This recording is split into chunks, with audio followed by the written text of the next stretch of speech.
1 in every 500 babies born in the UK are diagnosed with cerebral palsy. Well, comedian, actor and writer Francesca Martinez was diagnosed when she was just 2 years old. She's here now with Dr Dawn Harper, whose son also suffers from the condition, to explain how she stays so positive. And actually you're here because you've got a book out that is called What the is Normal. Star is normal, yeah. And you say that what you want to do is to change the perception of how people view normal. Yeah, I really feel that we all have things we can't do, and I'm no different. And as a child, I felt totally normal. I had no concept of being disabled in any way. And what happened is, as I grew up, the world around me made me feel abnormal because they viewed me as different. And I had to fight very hard to say, no, I'm Francesca, I'm perfectly me. And writing this book was kind of a way of trying to shift how we view each other. Because I really believe nobody is normal. But interestingly, when you were diagnosed at 2, the doctor said to your parents that you would never lead a normal life. I know, and that's a very negative thing to say. And also, I don't want a normal life. I want a bloody amazing life. You know? So who wants a normal life? But I was very lucky because my parents were very positive and strong-minded. And they kind of said, you're Francesca and we love you. And they didn't define me as disabled. They just said, you're perfectly you. And I think I was so lucky that you had that. They really made me feel like they weren't comparing me to another child.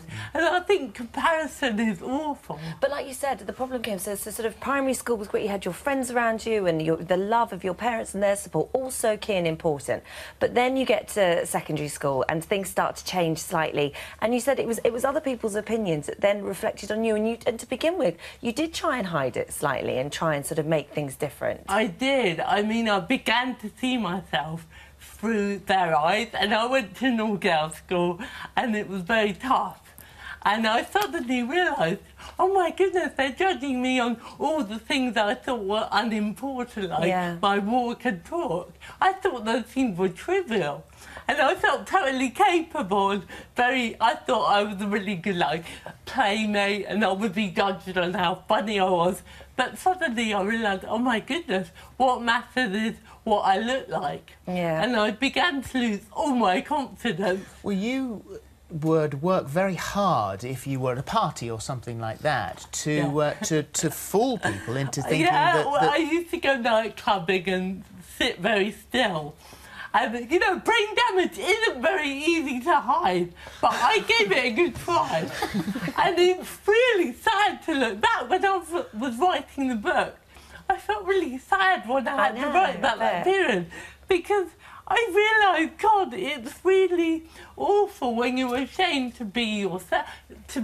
And now I'm so proud of being wobbly. And which is your word. Your word. Wobbly, you want it in the dictionary. Well, wobbly is brilliant. I mean, who wants to be called brain damaged? It's not very nice. Like, my brain's not damaged. Go away. You know, my brain is my brain. And so I came up with wobbly because it's non-judgmental.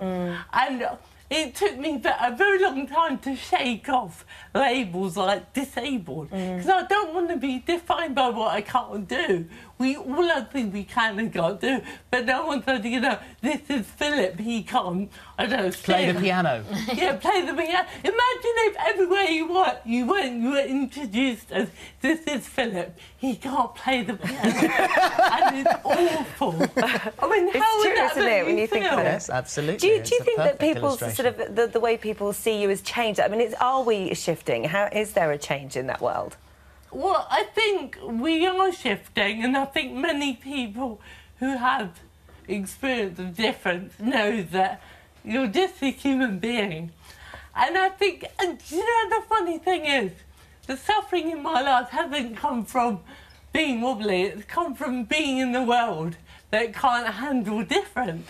So I think we should create a culture where difference is embraced.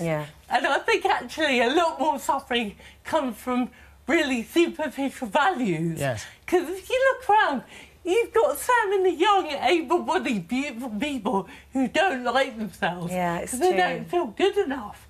So I think that causes way more suffering than being a bit wobbly. How did Grange Hill save your life? Because we said that in the introduction.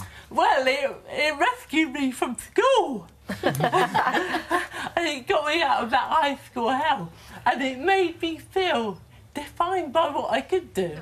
Suddenly I was in an environment where I was acting and my love was acting, and I was surrounded by boys, and I got to an all-girls school, and I love boys so much. And when I got to Grange Hill, I was like, there are boys, this is brilliant. So it really restored quite a lot of my confidence, and it got me back on the road of realising that life was amazing, and also that I started looking at my body differently and realising I should stop giving it so much negativity, because my body gives me life. Yes. And I wouldn't be here without it. It's interesting because as this interview is going on, I'm feeling we shouldn't be sat in celebrity surgery at all having this discussion. But I wanted to come to you, Dawn, and just sort of find out a little bit more about actually what it is, because it's a huge umbrella, isn't it, cerebral palsy, for many, many things. Huge umbrella. You're fabulous. You remind me so much of my son. It's just such a great, positive, can-do attitude, and good on you. Cerebral palsy, it is basically a form of brain damage that happens during pregnancy, the birth or just after. And it can cover everything, you know, from a very minor disability to a slightly tight muscle to the very catastrophically disabled person who is dependent on other people. And so I guess maybe that's part of why you don't like that term. And I think it's really important that people use their own terminology. When H was little, he used to say he had squiffy legs. That was the way he wanted to describe it. He actually now uses the term cerebral palsy because he's very comfortable with it. But it's important, as you say, that actually first and foremost, you're a person, an individual who can do an awful lot of wonderful things, and we've all got problems. So, yeah, it's a very, very large umbrella term. Is he 17, your son now? Yeah. And so, as a parent, were there times, and you've adapted to you adapt to your children, you know, no matter what they are, whether they, you know, can paint or they can't paint, or, but were there moments where you were disappointed in what he couldn't do? I am more, if I'm honest, throughout his life, I have been so proud of what he has managed to do. There were times when he was little and we would be sitting, in fact, I'll tell you a lovely story. We were in the playground and he'd fallen over a few times going in. We were sat on the bench waiting for the teacher to come in the morning, and I was going off to a riding event, so I was dressed in joggers.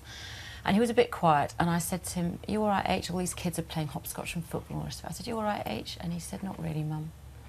I thought, oh, he said, "It's just so embarrassing," and my heart split. And as I'm trying to think of something positive to say, he said, "I wish you wouldn't wear joggers in the playground."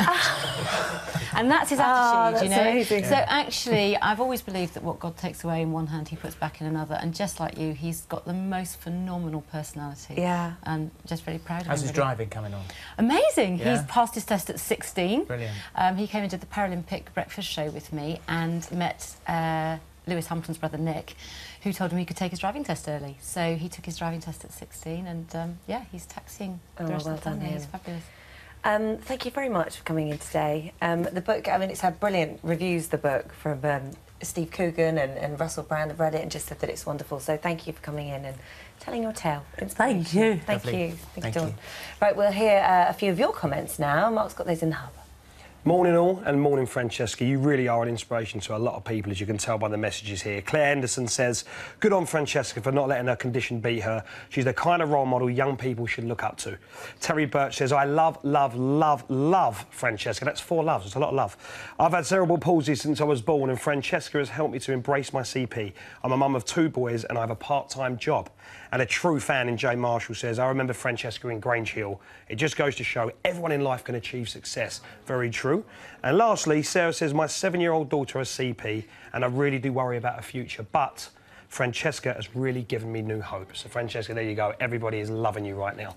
Thank you. Thank you. Thank you. Thank you very much. Thanks for coming in. Right, it's time for our prize draw worth a massive £80,000. Natasha Hamilton has the details.